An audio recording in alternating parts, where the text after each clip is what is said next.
আমার কিছু করার নেই বৌমা, এটা বাঁচবার প্রশ্ন, সার্ভাইভাল অফ দ্য ফিটেস্ট। কি করবো বলো? দেখো তুমি তো জানো যে আমি অভিজ্ঞান দত্ত, একজন প্রখ্যাত লয়ার, অনেকে আমায় চেনে।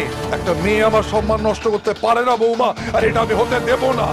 আর হ্যাঁ, এই জন্যই তোমার মোবাইল ফোনটা কেড়ে দেওয়া হয়েছে, আর ওটা দেওয়া হবেও না। বাবা, আমার তোমার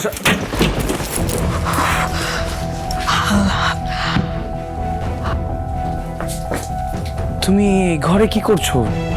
কি খুঁজছো? বিহান, আমি তো এখন এই ঘরে আর তোমার বাবার সাথে থাকি না, আর ভবিষ্যতে কখনো থাকবো এমন কোনো নিশ্চয়তাও নেই। তা আমার জিনিসপত্র এই ঘরে থেকে তো কোনো লাভ নেই। ও আচ্ছা,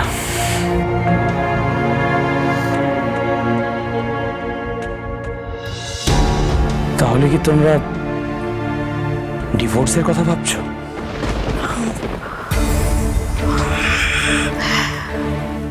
ভাবনা তো অনেক কিছুই চলতে থাকে বিহান,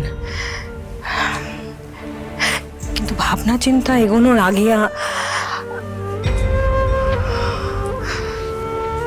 আমার ছেলে, যাকে আমি সব থেকে বেশি ভালোবাসি, সব থেকে বেশি বিশ্বাস করি, যে আমার সব থেকে কাছের, তাকে সবটা জানানো দরকার। জানাতে চাই যাতে সে আমাকে কোনোদিনও ভুল না বোঝে। মা, আমি তোমায় কোনোদিন ভুল বুঝিনি। বাবা কেমন মানুষ সেটা আমি খানিকটা হলেও আন্দাজ করতে পারি। এইটুকু বোধ তো আমারও আছে যে বাবা তোমায় চিট করেছে, একটা অন্য মেয়ের সাথে সম্পর্ক রেখে গেছে, সেটা আমি ভুলিনি। সে রাগ আমার এখনো যায়নি বাবার উপর থেকে। একজন বিশ্বাসঘাতককে বছরের পর বছর তুমি সহ্য করে গেছো, শুধু আমাদের পরিবারের কথা ভেবে।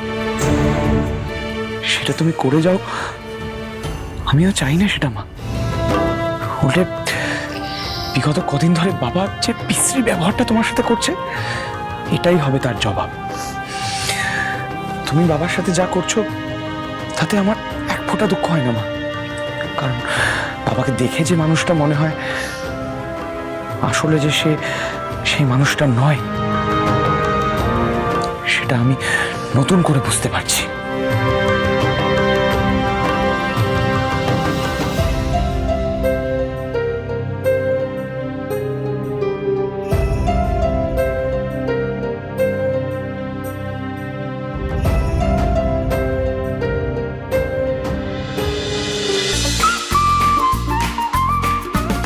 কম্পাস সোম থেকে রবি প্রতিদিন সন্ধে ৬টায় স্টার জলসায় ও জিও হটস্টারে।